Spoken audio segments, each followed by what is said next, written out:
ఆంధ్రాలో మిర్చి బజ్జీ ఎలా ఫేమస్సో, అలానే మనం తమిళనాడు వెళ్ళినా, కేరళ వెళ్ళినా అరటిపండుతో బజ్జీ మిర్చిని ఎలా చేస్తామో, అలానే అరటిపండుతో వాళ్ళు బజ్జీ అనేది చేస్తారు. ఈ అరటిపండుతో మనం స్పెషల్‌గా చేసుకునే పరంపడి రెసిపీని ఎలా చేస్తానో చూపిస్తాను రండి. చాలా సింపుల్‌గా, ఈజీగా చేసుకోవచ్చు. ఎప్పుడైనా మన ఇంటికి స్పెషల్ గెస్ట్‌గా ఎవరైనా వస్తున్నప్పుడు ఒకసారి ఈ రెసిపీ ట్రై చేసి చూడండి. వాళ్ళకి చాలా నచ్చుతుంది. ఎలా చేద్దామో చూద్దాం రండి.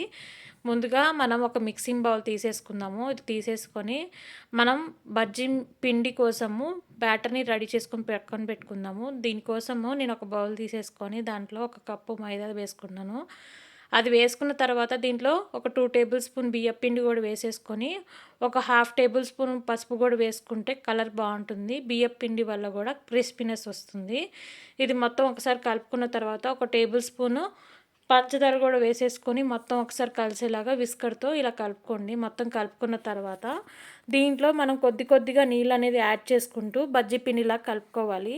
నీళ్ళు ఎక్కువ వేసుకుంటే మనకి పిండి అనేది జారుగా అయిపోయి ఆయిల్‌లో వేస్తున్నప్పుడు ఆయిల్‌లో మనకి పిండి వల్ల మనకి ఆయిల్ అనేది ఎక్కువ లాగుతుంది. అలా లేకుండా చూసుకోండి. కొద్ది కొద్దిగా వేసుకుంటూ మనకి కన్సిస్టెన్సీ తెలుస్తుంది కదండీ! బజ్జీ పిండి మనం ఎలా అయితే కలుపుకుంటామో అలా వచ్చేంత వరకు మనం కొద్ది కొద్దిగా కలుపుకున్న తర్వాత ఇలా ఈ కన్సిస్టెన్సీ వచ్చిన తర్వాత నేను విస్కర్‌తో బాగా ఇలా విస్క్ చేసుకుంటున్నాను. ఇలా విస్క్ చేసుకోవడం వల్ల మనకి ఎక్కడైనా మైదా వల్ల లమ్స్ ఉంటే ఆ లమ్స్ అనేది లేకుండా ఈజీగా మిక్స్ అయిపోతుంది. సో, అందుకని చెప్పేసి నేను ఇలా విస్కర్‌తో బాగా విస్క్ చేసుకున్న తర్వాత దీన్ని ఒక హాఫ్ అన్ అవర్ మూత పెట్టేసి పక్కన పెట్టేసుకుంటున్నాను. ఈ లోపల నేను పరంపడి కోసము అరటిపళ్ళని మెయిన్ ఇంగ్రీడియంట్ కాబట్టి దాన్ని కూడా నేను తొక్కలుగా ఇలా తీసేసి మనం పొడుగు ముక్కలుగా కట్ చేసి పెట్టుకోవడానికి ఇలా తొక్క తీసేసిన తర్వాత అరటిపళ్ళని ఇలా పొడుగుగా ముక్కలు చేసుకొని పెట్టుకుందాము. ఈ అరటిపళ్ళని కూడా మనం లైట్ రైప్ అయ్యేంత వరకు కొంచెం ఆగితే చాలు. ఎక్కువ పండిపోతే మనకి టేస్ట్ అనేది బాగుండదు అని ఆయిల్ కూడా బాగా లాగుతుంది. సో, ఇలా కొంచెం పండితే చాలు. అలా పండిన తర్వాత మనం అరటిపళ్ళని యూజ్ చేస్తే టేస్ట్ అనేది బాగుంటుంది. ఆయిల్ కూడా తక్కువ లాగుతుంది.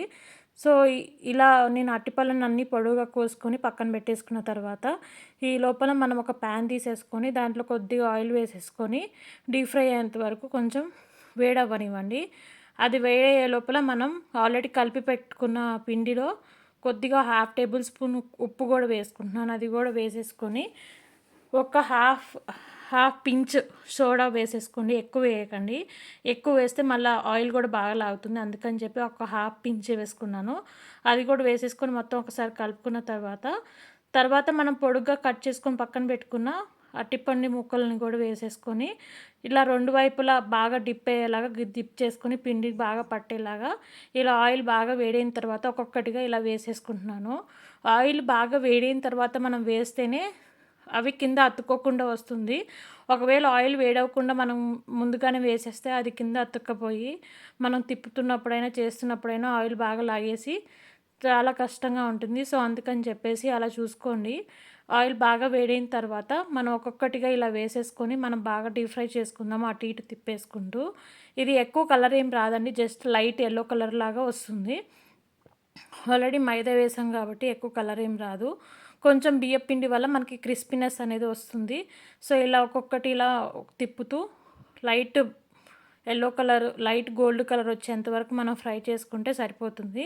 ఇలా నేను చూపించిన విధంగా ఈ కలర్ వచ్చేంత వరకు మనం ఫ్రై చేసుకొని మనం పక్కన పెట్టేసుకుంటే రెడీ అయిపోతుంది పరంపొడి. ఒక్కసారి ఈ రెసిపీ ట్రై చేయండి. ఎలా వచ్చిందో నాకు కామెంట్ సెక్షన్‌లో కామెంట్ చేయండి. చాలా అంటే చాలా బాగుంటుంది. ఎవ్వరైనా సరే ఇష్టంగా తింటారు. అరటిపండుతో బజ్జీ ఏంటి అనుకోకండి. ఒకవేళ నచ్చితే